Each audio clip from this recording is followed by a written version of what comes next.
kids. I'm ready. Are you going to hold the mic? Yeah, the mic stand's not working, so I've got no other The option. mic stand, how does a mic stand not work? Well, no, the mic stand is working. It's the fucking the shock mount. It's like I just fucked up these wires somehow, and I don't know how, and I don't have the patience to figure it out. Figure it out tomorrow. I don't use this mic very much, so it's not the end of the world. You feeling like a real influencer?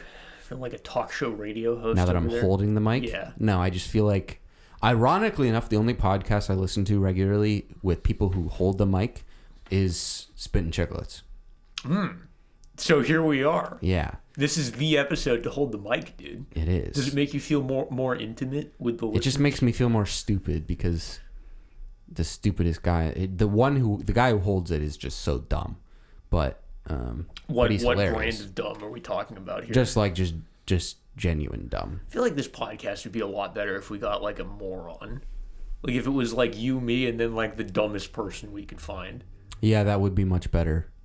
Do you ever Just listen someone to like, shit on. Yeah, But like dumb enough that like they can't even tell the extent to which we're shitting on them, so they like don't even really hurt their feelings. Do you ever listen to the old like Ricky Gervais radio show? Yeah, exactly. Exactly. That's what we need. A Carl Pinkerton. Pilkington. Yeah, pink. What is it? Pilkington? Carl Pinker- Pilkington. Pinkington? Wait, what?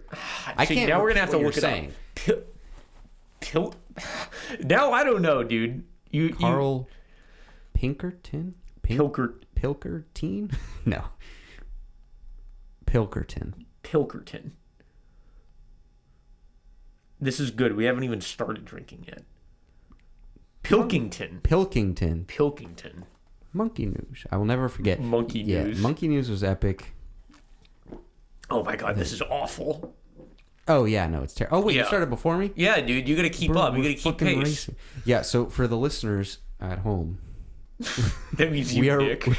yeah, we are racing through a bottle of Pink Whitney. Or half a bottle each. Well, half a bottle each, but yeah, one bottle. So we've got a full glass here, and we're gonna fucking finish this shit by the end of the episode. Dude, do you Let's see remember where it like goes. freshman year of college when we just used to drink straight vodka?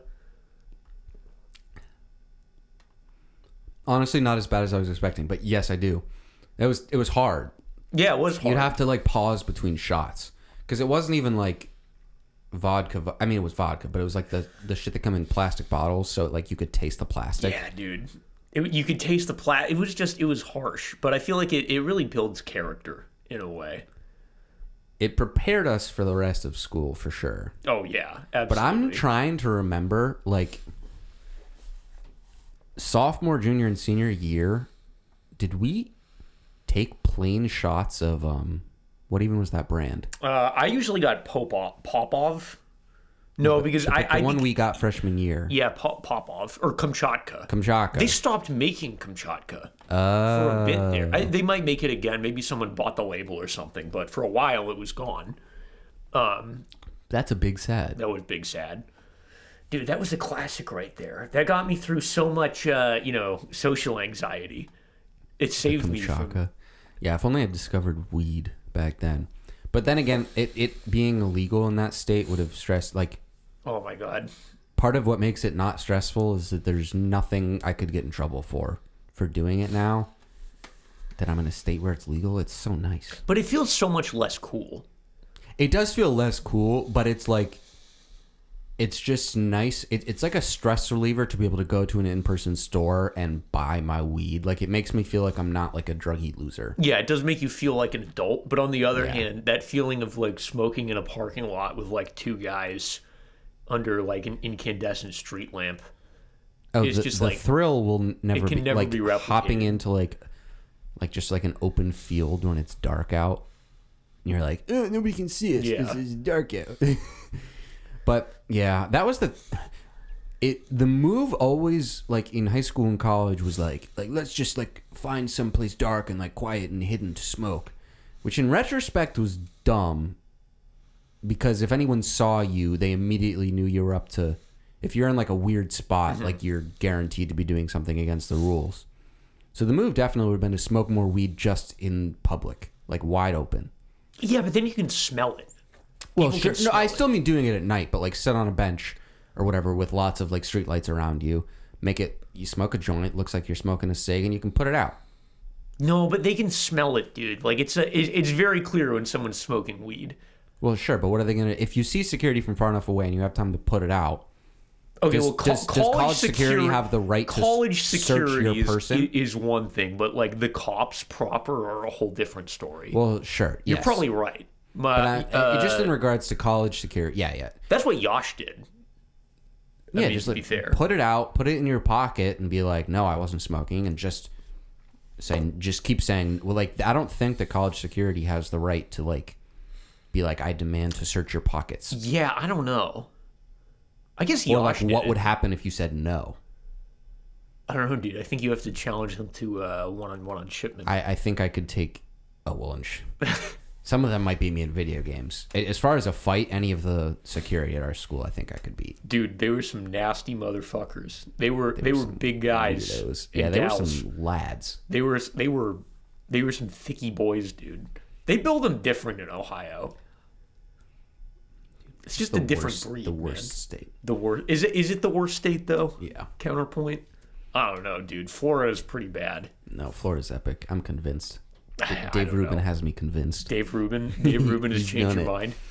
He's changed my mind, bro. With his facts and logic. His big ideas, has your brain gone into recovery mode? Nah, he hasn't.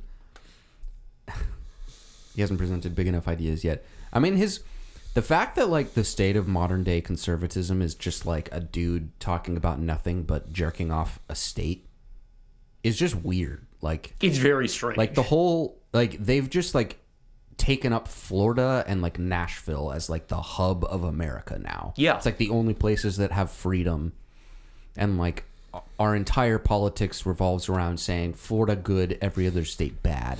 Oh, and Texas. Yeah, Texas good. Texas good. California bad. California is like, might as well be North Korea. You can't have any fun. Yeah. I hope they don't find out about Massachusetts anytime soon, because this place is like... This place is kind of fucking depressing. Well, I mean, it's depressing to live here, but it's got a little, it's got a little Northern European social democracy style flavor to it. It's got a hint. Yeah. I mean, weed being legal is very epic. I can't imagine that's the case in Florida. I don't think so, unless it is. No, I don't think so. I went on a vacation in Florida in like August. Boom in Florida. Dude, that would be huge. Like smoking on a beach. All the retired people. Oh, dude, that would be elite. Damn. That's David. The day I retire, I'm gonna smoke every day until I die. I think that's gonna be my goal. Dude, I gotta say, I've taken some time off of regular weed use, and I don't know if it's just like, don't put the glass down. You're not allowed to put the glass down. You have to hold on to it. You're right. My bad. We have to. It's just instinctual. Yeah. So like every once in a while, I'll put my glass down. Drop your instincts, dude. Yeah, I gotta start going faster. This shit's like kind of hard to drink. Yeah, it's tough. So Ryan Whitney, if you're listening, this is to you, dude. I just want you to know that you inspired us to start this podcast. You personally. Dude, fuck Ryan. No, the dude's hilarious, and it's not a politics show, so like I shouldn't care. And like I still listen to the show, so I'm a blatant hypocrite, and I find the show to be hilarious. But Whit's an idiot. He's just an idiot. What makes you say that? I don't keep up. Like he's been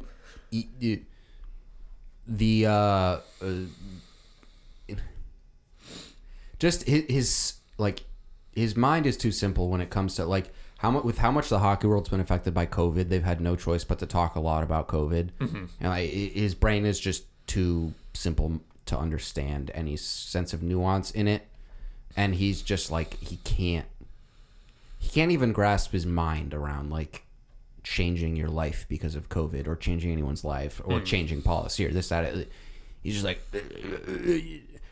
I don't know. He was on it's the flu shit for a very, very long time.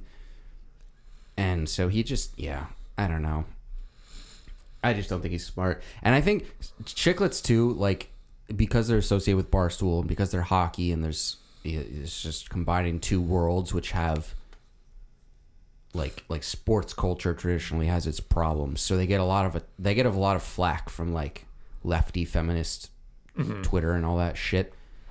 So they're just another podcast where like they just make jokes about like, oh, don't say that, bro, you're gonna get canceled, and they make that joke like 15 times an episode. And it's just like okay, this isn't funny anymore. Yeah, dude, it gets old. Yeah, it's like the Bill Maher, his monologue the other night was like, so the government's finally getting around to sending out tests. They come in three different there's like three different, what did he say, 3 different levels, 2 different sizes, 3 different maybe it was flavors. mask or flavor. It was mask or test or something. He's like, small, medium, and virtue signaling. Oh, Bill! Oh, it's so good, dude. Damn, bro. You fucking got him. You fucking got him, dude. That's the thing is oh, God. The talk around... you know what? Let's not even get into it, because now we're inadvertently becoming those people who talk about cancel culture by saying that we hate people who talk about cancel culture. So it's like another just like level up. Yeah, no, you're right. You're right. We should talk about something much more epic. We should talk about literally anything. We can talk about whatever you want. That's too many possibilities. No, dude, it's not enough possibilities. 2022 year in review so far. We're 2 weeks in. Ooh, that's a good topic. We're 2.5 weeks in or whatever. I don't know. I think we're like 3 weeks in, dude. I think we're okay. All right, 3 weeks in. We're in the January 20s. Oh shit! It's 22nd or something. Yeah, right? it's the 22nd. Yeah. So okay. yeah, Not to date ourselves. 3 weeks. We're 3 weeks in. 2022. Pretty based. Pretty based. Pretty based, but like also still kind of shitty. I don't know. The thing with COVID is it's like blending the years together in a way that didn't historically happen. Like it felt like there was like a difference year to year. Yeah. And now it just doesn't. It just feels like the same shit. It's like I would almost rather go back to a place where like every stranger I interacted with, I could, like, the only topic we could think to talk about was the weather. Like, I am so goddamn sick of people around me talking about COVID as like the only topic. And like half the people I match with on dating apps are like, the girls are like, I'm like, so like, what are you fun plans for the weekend? And they're like, COVID, just staying in. COVID, like, that's my plan, dude. And I'm like, fucking Christ. Like, I just say you're staying. I don't. It's unfair, but I'm like, just say you're staying in, and like you don't want to like socialize or some shit. Like I couldn't. I'm not intrigued by someone who says COVID, so I'm just gonna stay in. It's such a non-talking point. Yeah, it's almost like on dating apps, it's like an easy out to like I just don't even want to talk to you. Yeah, when I'm like people be like, oh, finally, like it's whatever boring shit that people talk about when they don't know each other that well, all the small talk. Like, oh, it's finally Friday. I'm so pumped for the weekend. And I'll be like, yeah, so what are you doing? I'll be like, oh, just hanging out, just staying in, COVID, And that's such like, bullshit, they have to include because COVID in the thing. And I'm like, okay, look, if you're tired and you just want to stay in, like I do that semi-regularly, but just say that. Or like say give me something, even if it's just as basic and generic as like, I'm going to watch this movie, I'm going to watch this show. Mm-hmm. Like, show me some like positive interest in something you're doing. Yeah. Don't make it like a negative, like my weekend consists of staying in purely due to COVID not allowing me to go out and do the things I want to do. Then but people talk about that shit all the time. And like I don't know you work remotely, so maybe this doesn't come up as much. But at my work, just good God, everyone wants to talk about. No, it's like we all got more awkward because of COVID and masks and social distancing and staying at home. And it's like we're too scared to talk about anything but fucking what we know is on everyone's mind, which is COVID. Yeah. So people just want to talk about it all the fucking time. And I'm just like, stop talking. Like my manager keeps every day. He's like, did you know? He's like, you can get a free test here on site. Whenever you feel like it. And I'm like, okay, thanks. Like, God, cool. Yeah, dude. I in my previous job, I worked for the first about 18 months of the pandemic. No, well, from like May 2020 to like August 2021. I worked in a place where the owners were like fairly conservative, and we just like didn't talk about COVID. So I kind of got to pretend it didn't exist at work. Yeah. But I also worked with like 6 people. Yeah, and working at a gym, I imagine it's like no one wears masks. Well, yeah. So no. So the thing is, it's like it wasn't a gym because it wasn't like publicly open. Oh, really? Yeah. So it was you had to know like the guy who owned the company to train there. Oh, what the fuck? Then how did they make money? They sold equipment. So if you're trying to like buy a power rack or whatever, you can buy it through like my former employer. So it was like never really that busy in there. It was never that busy in there, dude. That's why it was elite. Sounds awesome. I have had full gym access. Well, I have a power rack at home and some dumbbells, and then I went out to Ohio and I did that for like a year and a half, and I had full gym access there. And now I'm back at home. And now I've got the gym again. So I've never had time off from the gym for the whole pandemic. It's been. You gotta hold the drink. Hold the drink, bitch. All right, hold up your drink. You're beating me, I think. Cheers. This is to your health, dude. You got a drink to catch up. That was back-to-back drinks too fast together. It's a little brutal. Thanks. Clearly made with. I don't know. I've been, as you know, not to radically change topics, but I've been into watching some like cocktail YouTube. It's kind of interesting to me. And like the joke is always like use vodka in your mixed drink if you don't want it to taste like alcohol. And I just don't. Maybe do you need to have like decent quality vodka? I have the To hack. be the case? Do you have baking soda? No. Fuck. Would that make it not taste like vodka? Yes. This is an amazing life hack. You take, if you're doing just like a gin and tonic or like a vodka soda or whatever, pinch a baking soda, mix it in. You can't taste the alcohol. It's incredible. But in a good gin and tonic, I like the flavor of the gin. No, but it cuts the it's hard to explain. I've used it in vodka sodas a bunch, and it is dangerous. Like, I wish we had known about this in college. Probably for the best we didn't. We would have been hospitalized.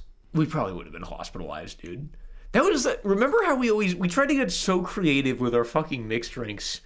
I was never involved in that because I didn't care, because I knew that the people in charge would make it a big deal and it didn't have to be a big fucking deal. Yeah. And I can only imagine how big of a deal it was and how much of a nuisance it was in dealing with sororities and trying to have a combined mixed drink. It was awful. And I just don't even I was like, holy fuck. I'm 21. I'm just going to go buy my own booze and drink my own shit and not have to worry about any of this because it's such a damn hassle. It was so... Dealing with women... Terrible. Dude, I honestly, in retrospect, I am so glad. Well, for a lot of reasons I'm glad, but I am so glad I was in a relationship throughout all of college. I go back and forth on this, but like, honestly, there's so much bullshit there because like in that position, I was like, look, I don't have anyone to impress. Yeah. Let's just try and make people happy.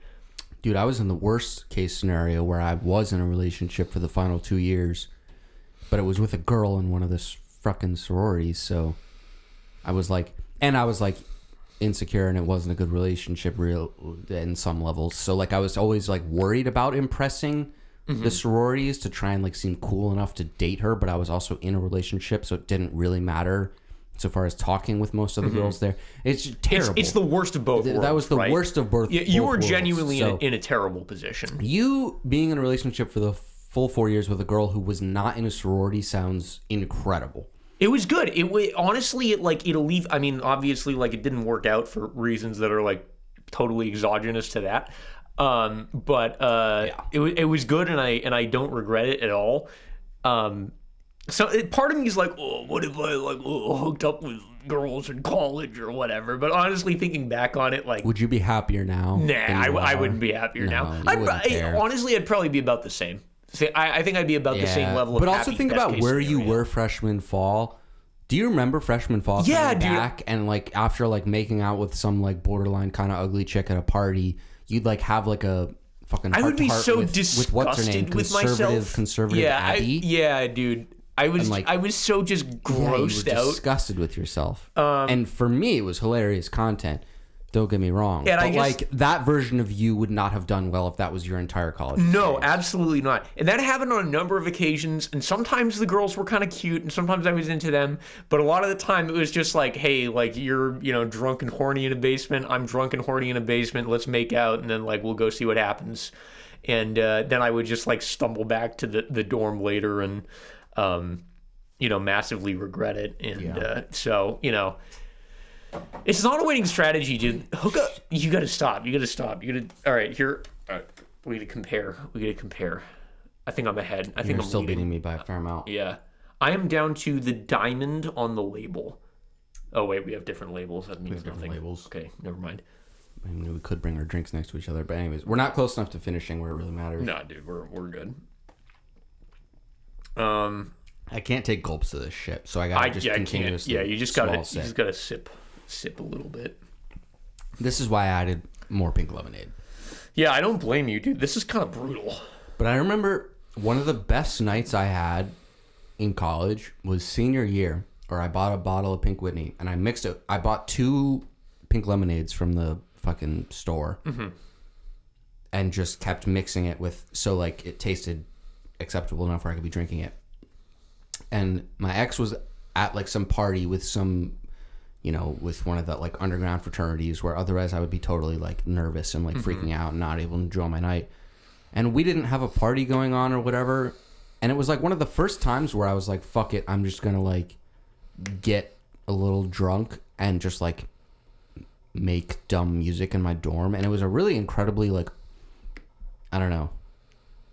There's like, I forced myself to do shit that made me happy regardless of what else was fucking going on with her. And like that night was like one of the very few nights where both me and my ex got drunk where like it didn't end in like an argument or like drama. Yeah. Like it ended well. You made me nervous, dude. Dude, we ended in drama like... It was like 80% of the time. 80% of the time we drank. But it was perpetual... Well, no, I'm not going to go into specifics. That wouldn't be good. No need to go there. But it was because of something that happened early on and then... It's just one of those things that has like long-term effects and it just... Yeah.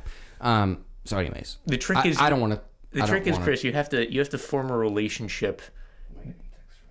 Jesus Christ, my grandma's sending me so many texts. I can't deal with that right now. You gotta just text her tomorrow and be like, "Oh, I'm sorry, I went to sleep early." No, it's her birthday, but I texted her happy birthday, so she's probably just be like, "Thank you. How's your day?" And then like a full fucking paragraph. Yeah, dude, I when I was younger, I used to be annoyed by that shit, but now it's just like. I don't know. I'm just glad I have those people in my life. My grandma's so judgmental of me, though, that I like get really stressed. Judgmental? How so? She's just like, she's like the most stereotypical like of that generation of like how she views the world and like she views the world like Ayn fucking Rand. She gave me a bunch of Ayn Rand books for my birthday, but she's the kind of grandma who gives me like Ayn Rand books to read, but her entire life has voted. Well, not her entire life. In my lifetime has always voted Democrat. So like that kind of person, just imagine who that kind of person is, who's like so much pressure to like constantly push forward like academically and like get a really prestigious job, but also is a like neo-lib. It's really bad. Yeah. It's been really hard for me to deal with. And she's just like, we've had a very rocky relationship. So I just get I get so much anxiety about her communicating with me that it like really fucking stresses me out. But sorry to get dark in the pod. Yeah, no, it's all right. I mean, like relationships with older relatives can also be, they can be complicated. It's been very tough. Yeah. Because she cares so much, but it's like, it's really overwhelming. So, that's something I'm fucking dealing with, and I'm 25, and still the side effects of how I was talked to as a 7-year-old bear still get in my head. Dude, it never goes away. I have this theory that everyone is kind of who they were at 13, and you can never truly escape it. 13 was when I was like... 13 is pretty much exactly the age I was like, fuck normal work, I'm going to make it as a musician, so yeah. Yeah, right. That was really the age I started. And it was also the age I was like dealing with my fucking... I don't even know. It doesn't make sense to me. I need a $1 billion funded psychological analysis of me and my fucking the losing my dad, and then the like obsession over a girl being like the one thing that's gonna make me emotionally stable, like started around 13. Was when I just got obsessed with a girl who I'd had like 2 conversations with, and was like, and when she started dating some guy, and I'd had like literally 2 conversations with her, like literally like full blown fucking tears and shit. Yeah, dude. I mean, surely there's a lot going on there, but even outside of like loss of a parental figure, I think there's just something about like crushes at a young age, like around that kind of like those formative years, that it just never really like goes away. I still think about this girl that I was never really close with, like pretty regularly. Like, how fucking weird is that? Yeah. No, I feel you, dude. There's one girl who it's like I don't even know what my feelings are towards her now. But you like, is this the girl who has come up? Yeah. But you're still in contact with her. Yeah, we're friends. It's just weird. So this is fucking crazy. My junior fall, the 2 of us, I like tried to join like the cool crowd because she was in the cool crowd. You're talking about junior year of high school, right? Yeah. Okay, that was my only motivation for joining it, was to like try and be part of it. And I'm not cut out for that. I'm not fucking cut out for being Mr. Extrovert, charismatic, doesn't give a shit about school, like doing drugs during school, like breaking the rules all the time. Like, that's the kind of shit that's like cool in high school, whatever. But like I forced myself to do all of it because I wanted to impress her. And meanwhile, like, she's a freshman dating like seniors who are like captains on the like, she's like the fucking hottest girl in school. Yeah. And, you know. But junior fall, the 2 of us had, so my high school had these things called X periods, where basically 1 period a day, or for each class you took, once a week you'd have an X period where if you weren't behind, you could just sign in and leave to go work on anything else and just go like hang out. And it was basically like our off time because we didn't have a lunch break. So each day we got a different X period. And the 2 of us had an X period together my junior fall. And we were the only ones in our sort of general social circle who happened to have this X period, which was really rare. So I got like not like close with her, but like in a way that I hadn't experienced before. Like we developed a friendship. Like she started saying hi to me every time we passed each other in the hallway and all this shit. And it was like the peak of my life. And then that spring, we didn't have an X period together anymore. Like our schedules changed or whatever the fuck. And like that was such a heavy part in my just like depression of trying to force myself into that social circle going back to middle school. And I built it up to like this incredible hyped thing that was my junior fall, to losing it all junior spring. Like I got so depressed that I refused to go to school. Like Jesus. Yeah, so I refused to go to school in junior spring. And that's why I transferred schools. And like fundamentally it had way more to do with just her. Like it was I didn't have quality friendships. I had people who were friends with me because my mom was dating a guy who had a son who was a few years older than me, who he was always like, I had a hookup for booze and weed and shit. And so people were friends. People only wanted to hang out with me if I had like drugs on me and shit. So I had bad just friendships. Like nothing about my status there was good. But yeah, I mean, it's fucking 13-year-old me. Damn, man. Damn, dude. It's a mind fuck. It makes me question whether or not I have any intention in my 20s of getting back in a serious relationship.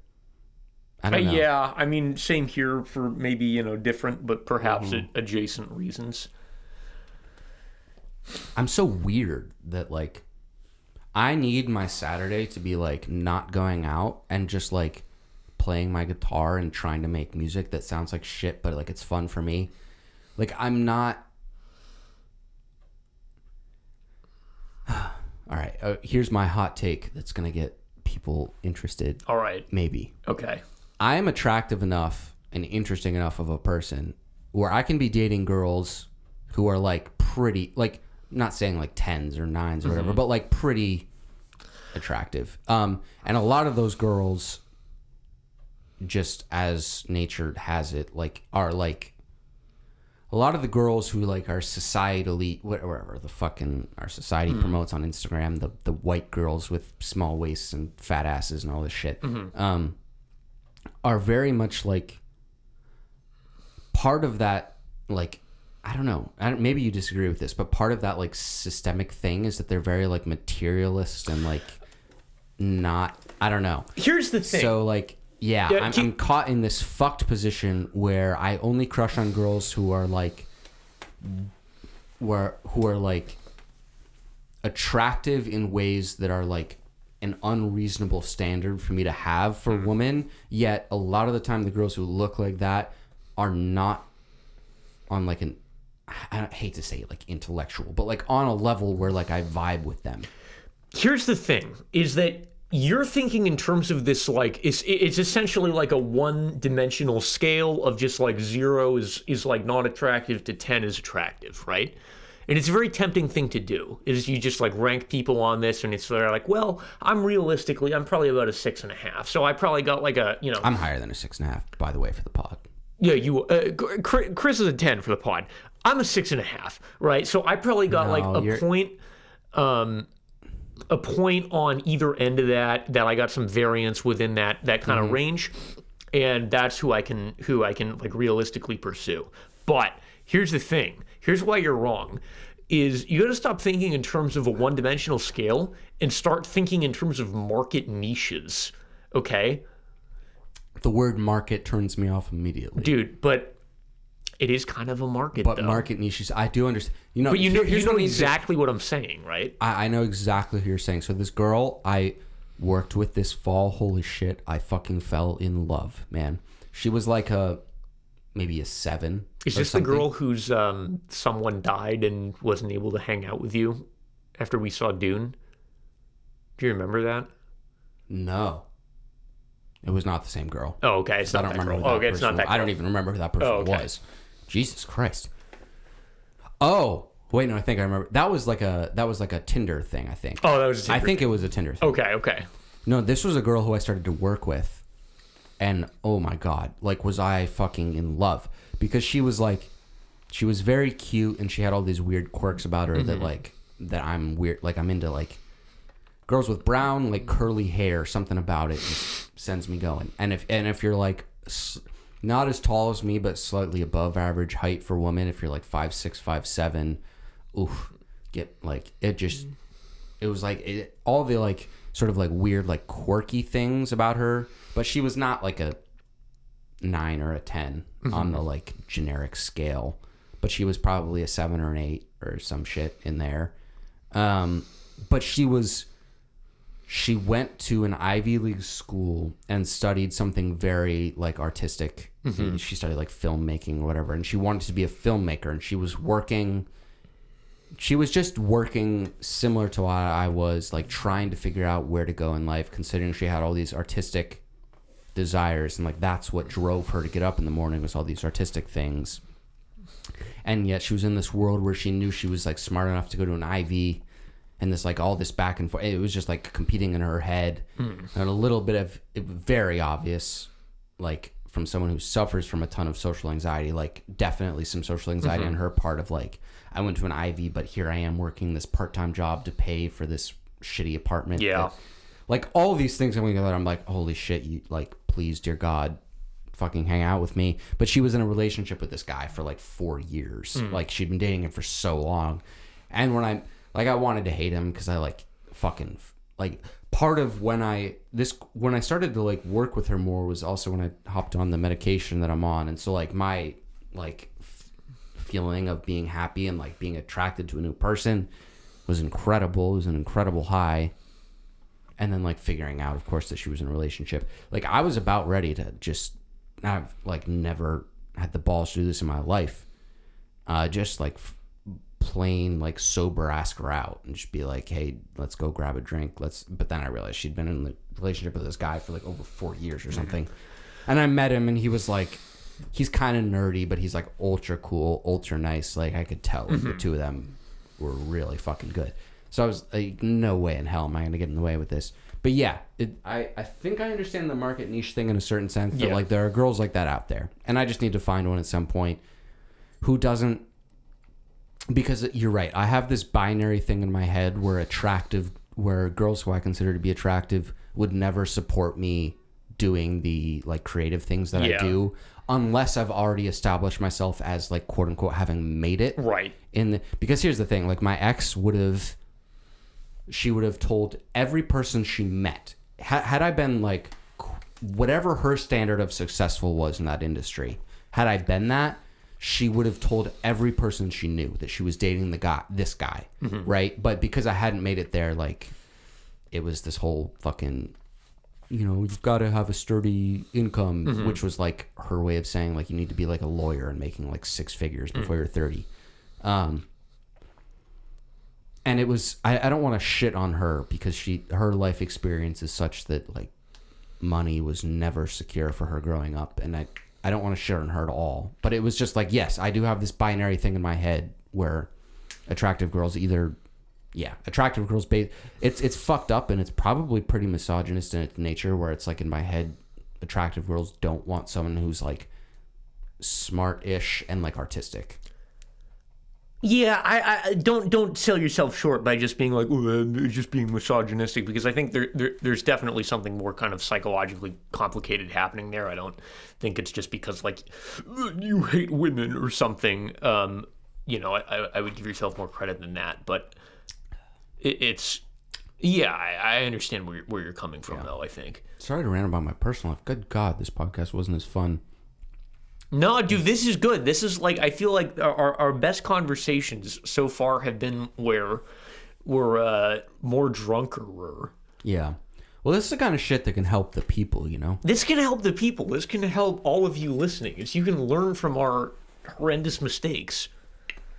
Yeah. Stop thinking in terms of, whoever you're trying to pursue, or like, whoever you're into, you got to stop thinking in terms of linear scales and start thinking in terms of like, do I have what they want? And more importantly, well, maybe not more importantly, no, but more importantly, do they have what you want? Do they have what you want? Yeah, because exactly. If both people are of the mindset, does this person have what I want? Mm-hmm.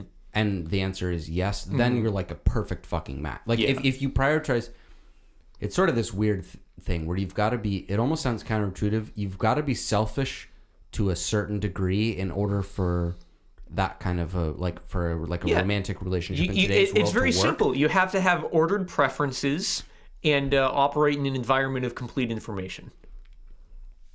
Because the fact of the matter is, in today's world where there's 50 bajillion dating apps, there's,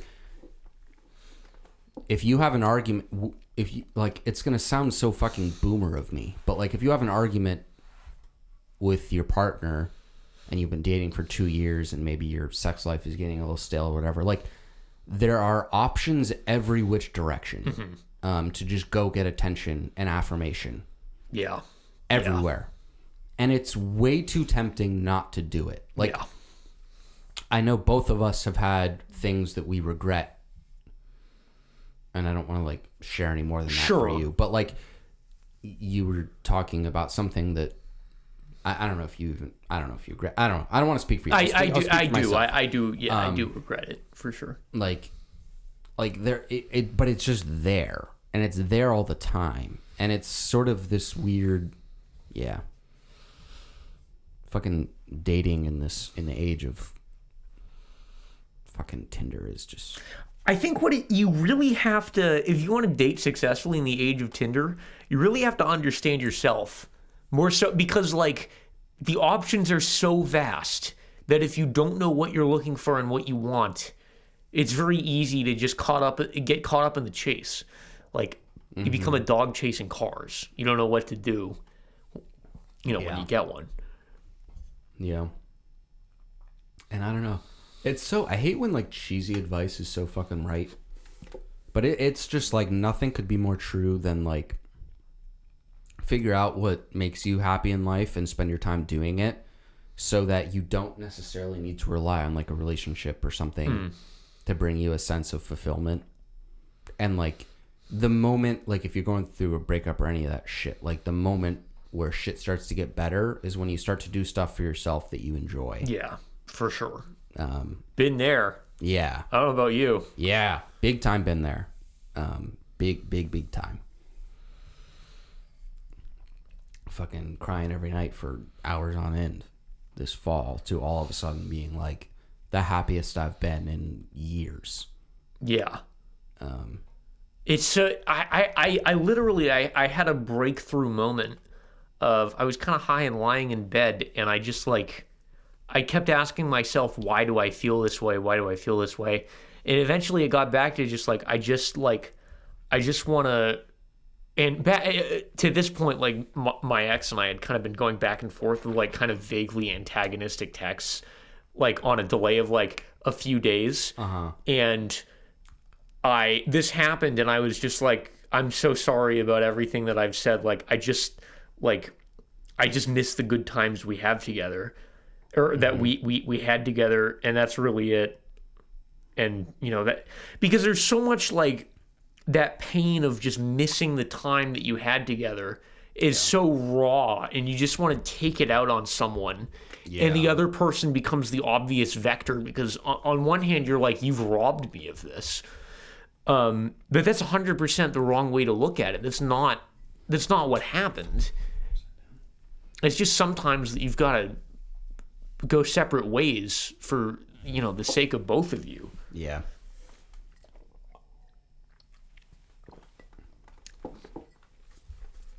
For sure. All right, well, that's relationship talk for fucking based cups. All right, now we're going to fix Chris's squat form. Bro, oh my God, this was incredible what I experienced last night. That last night was the closest thing I've ever experienced to like what I imagine like those people in like all those chiropractor videos and shit, like getting something cracked that like fixes a feeling of tension that like immediately. It genuinely blew my mind, and it blew my mind way more because it was a Jeff Cavaliere video that inspired my attempting to squat in a new form. And doing it body weight, I felt pops in my hips and knees that were the most, and I did it again today when I was sober to confirm, and it still happened. I felt pops in my knees and hips and a level of stretching that felt the most like healthy I've felt sitting down or squatting in the past 5 or more years. It was really an incredible experience. I've been squatting so fucking wrong without realizing it.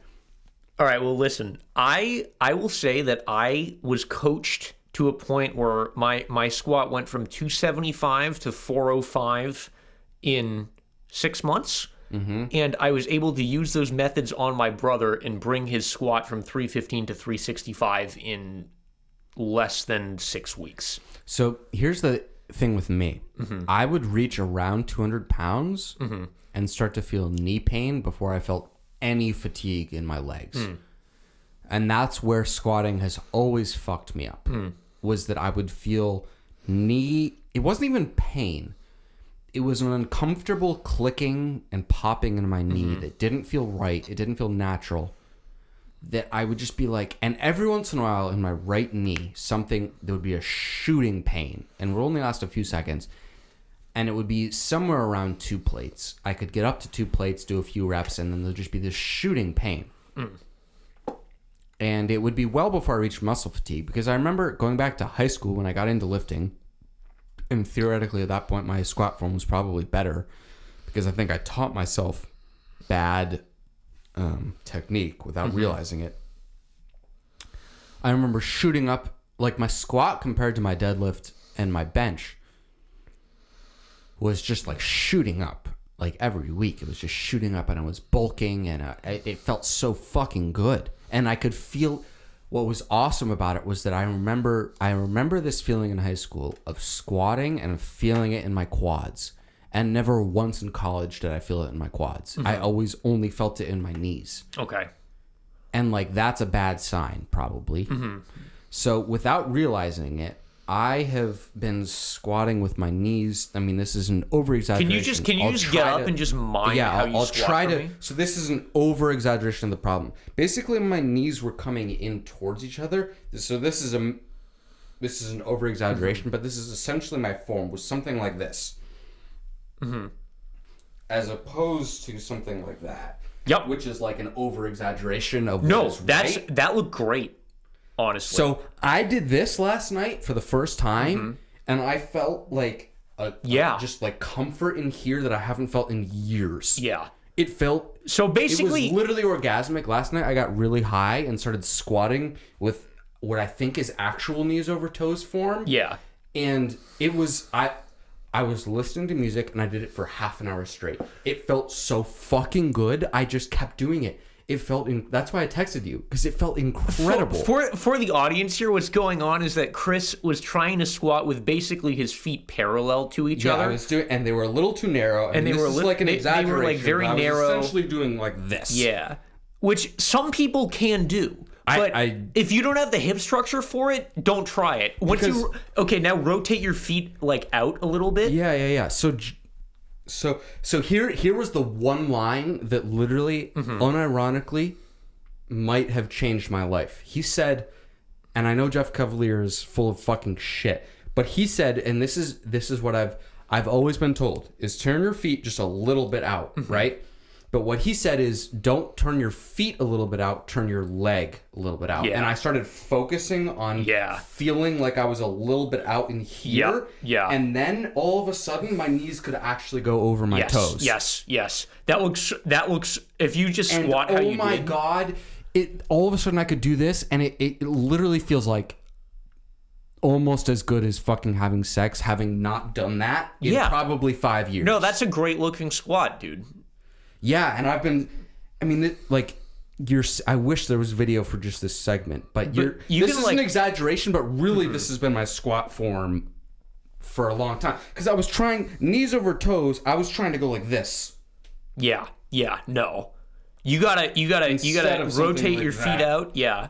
And doesn't that feel so much more comfortable? I can feel that just body weight in my quad. Yeah. And I haven't felt that literally since high school, and I'm now 25, and because the other thing he was having me doing, he was like having me lie down, and I'm not going to try and describe it, but he was describing the different types of, like, I was trying to, maybe you know the terminology for this. He was having me do this, like come back this way, and like clearly that's not the problem. Bend that way, that's not the problem. Bending this way is the problem. Like that's as far as I can go this way. And you're like, I'm going like 30 degrees at my knee in towards myself. Like you're supposed to go fucking like parallel or whatever. And I couldn't even come close. And I was like, holy shit. So, yeah, this Jeff Cavalier video, which I haven't taken Jeff seriously in years, but maybe the physical therapist in him or whatever is on to something. Dude, it might not even have anything to do with Jeff. I think it's just general squat advice. He worded it in a way that I hadn't conceptualized before regarding the knees over toes thing. And it just like, I felt it. It felt so good. And it still feels like... Yeah. It doesn't even like... It feels good to squat. Yeah. In the past 24 hours. Yeah. Dude, yeah, that's it, man. Honestly, the reason why I said Jeff Cavalier is mind poison is because you just got to find something that feels good and comfortable for you and just, like, repeat it over and over again. And honestly, I think... The worst part about Athlete Action and like Jeff Cavalier is that he promotes this mindset that like the human body is a fundamentally very fragile and not adaptable thing. Yeah. Like if your lower back ever rounds ever, then like you're fucked.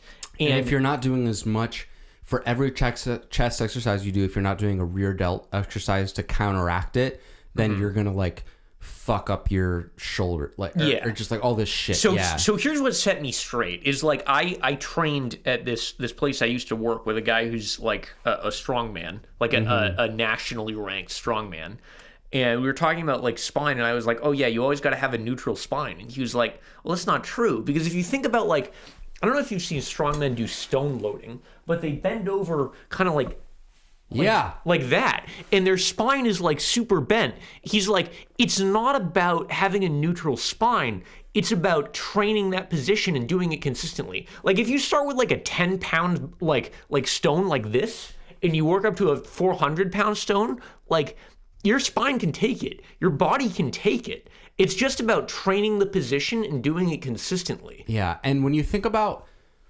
in everyday life, right? Whenever you're tasked with picking something up, particularly when it's something light, we never have any issues with picking something up that's super light. Yeah. With rounding our back, we naturally round it a little bit. In order to pick that shit up, and it doesn't cause problems. There is nothing The problem wrong. comes when you've been training your whole life with an exact unnatural perpendicular back or whatever the fuck, and then at the same weight that you've built up using that form, you try and bend or something like that. Exactly. Like that's where you run into fucking problems. When in reality, we should be thinking about training the positions in the way that we naturally tend to it's just like you should just train for because realistically, like if you're just like a normal office drone like me or you, I'm not picking up anything heavier than 50 pounds from the floor. Like I am actually. Okay, well look at you, Mr. Fucking. Well, I worked in a quarry, so I'll have no. You outdo me with the quarry, no doubt. The side note. Very underrated map in MW2, Quarry. Quarry was a good map. Quarry is a very good map. Very good map. I really hated it when I started on MW2. Towards the end, very good map. Good stuff, dude. Yeah. I have good memories of that map. Anyway, the point is that you just have to train for the positions that you're going to be in. Yeah, yes. And that's where this fucking Knees Over Toes guy YouTube channel has blown my mind. Yeah. He's like, all of a sudden he's just promoting like healthy shit. And like not necessarily. So part of growing up, and sorry 13-year-olds, but you need to fucking hear this, is that muscle mass does not equate like well-being. No, not necessarily at all. Not necessarily. It helps if you have everything else in check. Yes. Assuming all else equal, more muscle mass is better. Yes, but if you're giving up your mobility and your like functionality, just to especially get stronger, like your heart health and like you're gonna you're gonna regret it. Yeah, because you're not gonna feel good ever, and you're gonna feel too fucking tight, and you're gonna be like me, where you're trying to have intimate times with your girlfriend, but you get fucking such bad hip pain that you have to stop. Yeah. I've had a similar situation where I had like hamstring cramps. Exactly. Yes. Particularly when you're doing, for me at least, when I was in doggy position, I would get such bad hamstring. It would either be a hamstring cramp or my like groin area would just start to flare up in pain, or I'd have to fucking stop. And holy shit, talk about ruining the mojo. Yeah, oh my god, dude. If you're lifting for the purpose of impressing someone who you're attracted to, and you actually get to the phase that is literally the end goal, and you can't do it because you're fucking tightening up, because you're not in the same form, because when one is having sex, you're not keeping your back, you're not focused on your back posture, you're fucking, so, and I would cramp up so hard. This is because like most people, the reality is it's a combination of like I want to look good naked, I want to be functional, and like I want to have like some kind of endurance, just no matter what I'm doing. But it's so tempting, for whatever reason, it's so tempting to give up everything, but like just put those numbers on the bar, baby. Yes. Yeah. Which, by the way, if that's what you want to do, fucking go for it. But the trick is, you just gotta be honest with yourself about what you actually want. If your goal is numbers on the bar, that does not equate to performing in bed. No, it doesn't equate to performing in bed. It doesn't equate to cardio. It doesn't equate to anything else other than putting numbers on the bar. Because you're going to fucking tighten up. You're going to get cramps. And I say this as someone... You're going to have a hard time sleeping because you're in pain. Because you have sleep apnea. Dude, I trained with powerlifters. I trained with a guy who squatted 1,000 pounds. Multiple guys who squatted 1,000 pounds in their career. Holy shit! In gear for context. Well, for the I know, audience. but 1,000 pounds. But still, squat? so like 700 plus raw. Even if your form is like quote unquote perfect, I can't imagine 1,000-pound squat is good for one's joints. I mean, there's so much stress on the body that it. Yeah, I can't imagine it can't be. More than anything. I shouldn't say that because I'm not a fucking doctor. No. I just can't imagine it's good for your immune system. You're probably. It's just such a massive, like, acute stress. It's probably not good for you. Now, if that's your goal, go for it, dude. But being around... If the only person you're trying to impress is yourself with the number you're putting on the bar, then fucking go for it. Yeah. But the majority of people who are into lifting and who get obsessed with it at like teenage and early 20 years are obsessed with it due to like an insecurity about the way they look. It's like you want to look good, at the same time you want to feel good, fucking look good, and you want to be healthy. And that's like having the trio right there. 20-inch arms matters so much less than just like exercising and eating relatively healthy and being lean. Yeah. If you're lean and if you put in half the time you spend in the gym working on fucking just putting yourself in uncomfortable situations and learning how to talk to people, you will get everything you want. Out of women, men, whatever you're into, dude. Just Whatever like you're fucking, into, spend 75% of your time learning how to socialize and 25% of your time just like, I don't fucking care if you run on a treadmill 3 times a week and that's all you fucking do. You can do that.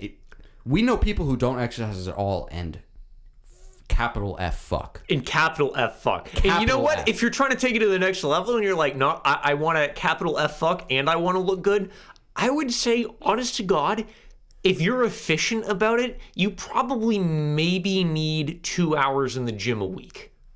3 days a week training, like 45 minutes a pop, like super high intensity. That's really all you need. Relatively low weight, high rep. And by high rep, I mean like what, like 15 reps? Yeah, I mean, there's a number of ways to go about this, right? The point is you just got to get really, really close to failure. So you do have to be good at pushing yourself. But you got to almost fail. That's the most important part, I think, of low weight reps is learning what actual failure is. Well, that's the thing about any situation where you're doing not a whole lot of sets. Like regardless of rep range, because it seems through the research that like rep range between like 5 and 30, as long as you're like hitting or close to failure, doesn't actually matter so much. It's about time under tension. It's about time under tension and reaching failure. It's really about it's really about reaching. It's about proximity to failure. That's why. Remember how ripped I was? Like maybe no, it was when we were rooming together. Was that when your Tinder pictures are from? Yeah. Yeah. I'm fucking lean, bro. Dude, you're fucking lean. I fucking lean. Credit where credit is due. I was fucking lean, and I looked fucking good. Yeah. But that was from... When I looked fucking good, and when I was getting... I'm not even fucking exaggerating. Like, on average, 5 Tinder matches a day. Which, for people who are on fucking Tinder, that's a lot. That is a lot. If you're a dude, that's a lot. If you're getting more than that, then you're just blessed genetically. Then you're #John. No, John and I... What's so fucking frustrating, right, is that, like, John was probably viewed as more attractive than I was. Not probably, definitely. But he objectively was not. And John, if you're listening to this, I will say this to your face too, bitch. Chris is at least on par with you. At least. All right. At least. But John Marco... Cut. All right. No. You can say his full name. I mean, people are going to find him by that. That's true. All right. John Marco's fine. So John Marco... Here's the thing. And I don't know if this was intentional. I think it was not intentional, but it worked for him.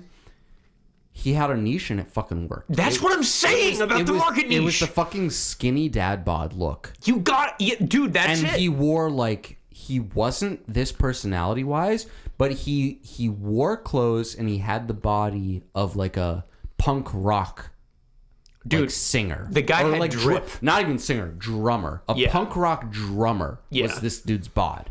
Super skinny, but no abs. Well, not no abs. Some but abs. Like nowhere near the ab definition that you'd expect out of someone as lean as he was. Like, and he could get it. The guy probably more than me. No, not probably. Definitely more than me. Definitely more than me. Double plus more than me. You know. But this was before I figured out my niche. That's why I gotta start. That's why I gotta fucking give up on bulking and just fucking get skinny again. No, dude, you're hitting this from the wrong direction. The point is, your strength is you gotta be the philosophy bro who's also in crazy good shape.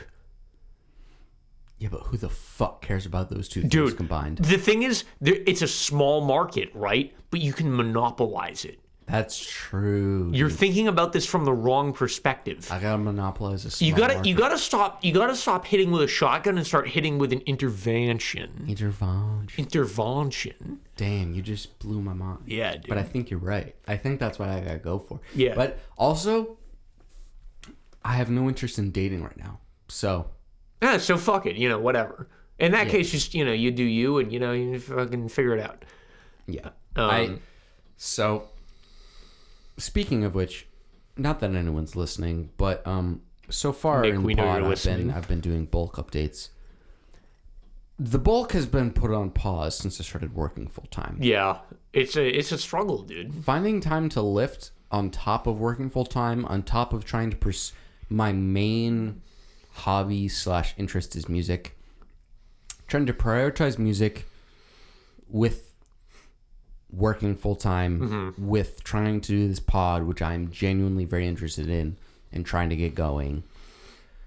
Finding time to lift 6 days a week is tough, dude. And not only that, it's not that I don't have the time. It's that like after work, taking 300 milligrams of pre at 8 p.m.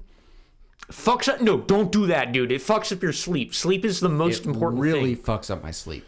Here's the thing, though. If you're ever in a maintenance phase, I just want you to keep this in mind. My testosterone is literally maybe 1/20th of yours, Chris. I want you to know that.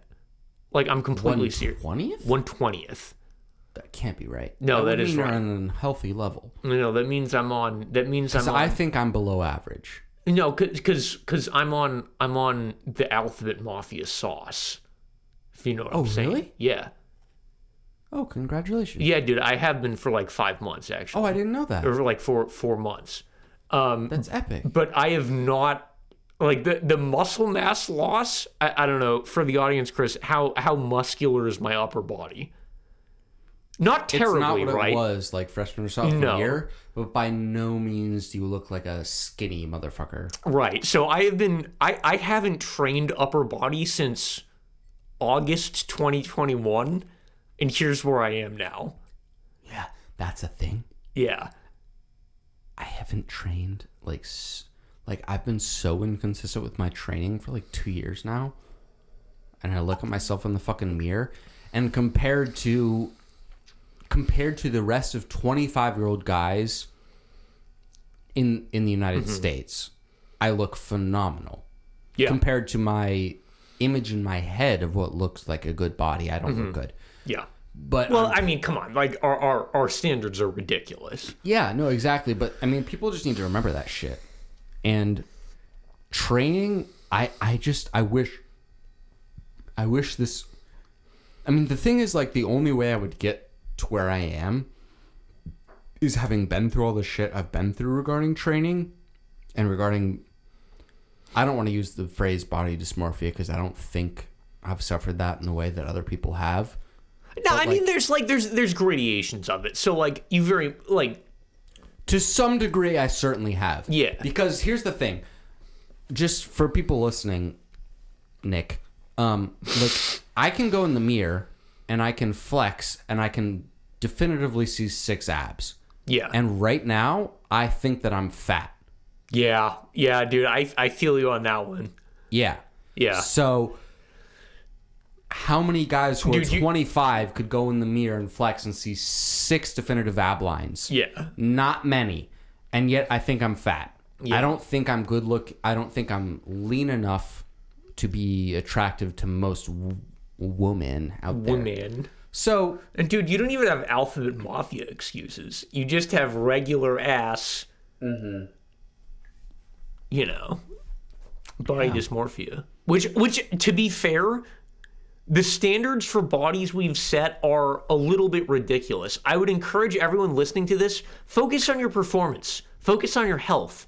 Focus on, like, how fast you are, how strong you are, you know, like, think about, like, functional metrics. How much can you squat? How much can you bench? How many pull-ups can you do? How fast can you run a mile? How fast can you, like, row a 5K? Stop thinking about, like... Here's the thing. If you can do those things, if you can do basic powerlifting.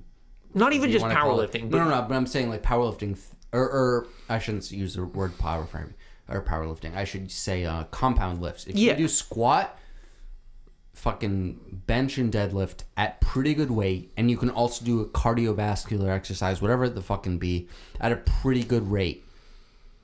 You need to relax. You're gonna look good enough where if your personality is average, like your looks are not the limiting factor, right? Yeah, at that point, your looks are not what's getting in the way. What's getting in the way is your insecurity, and that's only overcome by just putting yourself in hard situations. You just got to expose yourself, dude. You just got to go out and pretend that you're the best looking person around and just start talking to people. Yeah, that's the thing, dude. It's you gotta, once you get to that point, and whatever those decent numbers are, I would say off the top of my head, decent numbers are like 2-plate bench, 3-plate squat, 4-plate deadlift. If you're at that point and you're unsatisfied, if you're at that point and you don't think you look good enough to fuck, it's time to.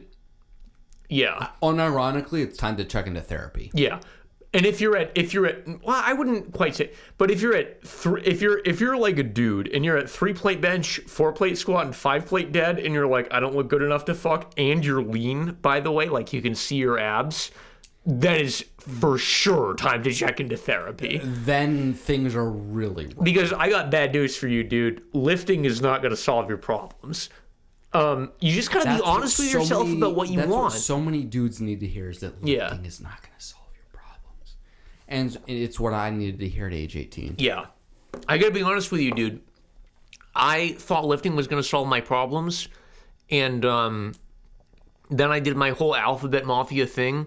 And then I realized lifting wasn't gonna solve my problems. You finished your fucking drink? Yeah. Oh, but look, I only got that much left. No, you only got that much left. No, we're basically even. All right, hold on. I gotta take a piss. Chris, you gotta vamp on the mic for a few seconds. All right, here's the thing, listeners. I'm gonna edit this part out. Okay. I've been texting the woman. The woman. Yeah.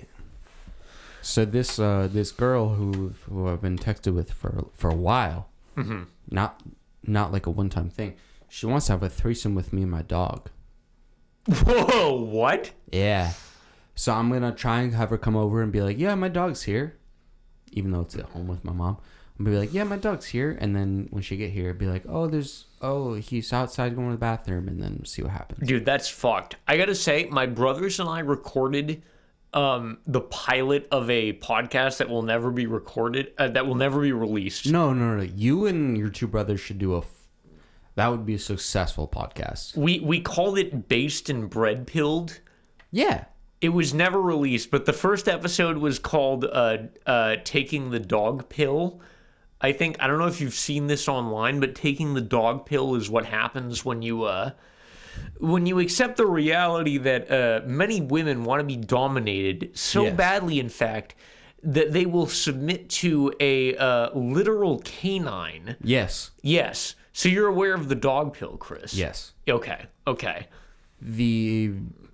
Yes. I'm not going to go into more detail, but yes, I am aware of how bad certain females feel the need to be dominated. Yes. You know, guys, we've all been there. It's it's an awkward situation where you're like, I don't know if I can give you what you want, but that's why it's important to be, honestly, dude. That's why I think it's important to be upfront about like sexual desires and relations right off the bat. Is I don't know, dude, just our culture is so kind of like puritanical about that it I don't know, I just feel like it has potentially bad results. We're operating in an environment of imperfect information, to put it in a politically correct way. Yeah, I think that is correct. Well, we've been recording for an hour and a half. Did you know that?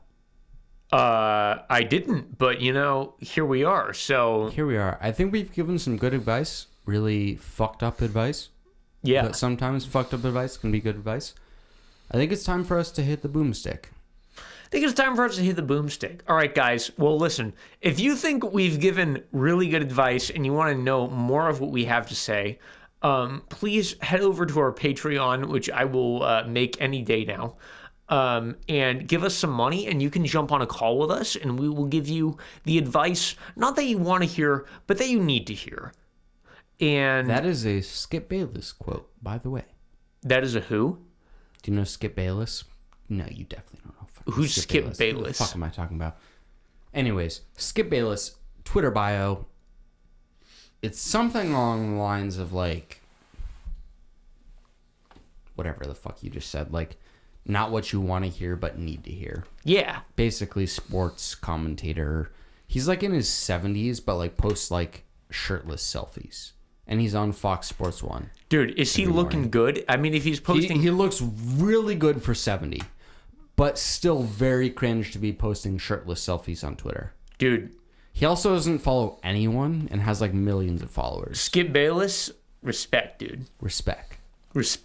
Much respect, Skip Bayless. Fuck everything we've said so far this pod. Looking good, all that matters. Looking good is all that matters. Guys, just make sure you have defined abs, big arms, and big delts. Those are the most important muscle arms. groups. What you need is big shoulders. That's what I'm saying, dude. Wide lats and big shoulders. If you have wide lats, if you're trying to train for the Hollywood physique, I don't care what Greg O'Gallagher is telling you. You gotta get wide lats, big shoulders, and big arms, and then defined abs. Fuck the big arms, bro. Think about the most hot guys in the world. They don't have big arms. They got lean arms. They got the fucking bicep vein. Okay, true. And they got wide shoulders, and they got big old lats. They got abs. They got abs. Yeah. And that's what they fucking need. And then they like post shit on Instagram. And they're like, and every girl slides into the DMs like, yeah. So that's all you need to hear. I think it's time to say goodbye for now. Guys, we appreciate your listening. Give us money on Patreon. The more, the better. I am going to set up the Patreon, by the way. I was going to set up the Patreon, okay. So, whatever. It doesn't matter. Someone's going to set up a Patreon. There will be a Patreon. You will be able to find us by Googling Based Cucks Patreon. If you do, thank you. And until next time, guys. Much thank. Until next time, this has been the Based Cucks. Stay based and stay cucked. That is really all the life advice you need. I think we should sign out with that every time. Stay based and stay cucked. Stay based, stay cucked. Hell yeah. Later, skater.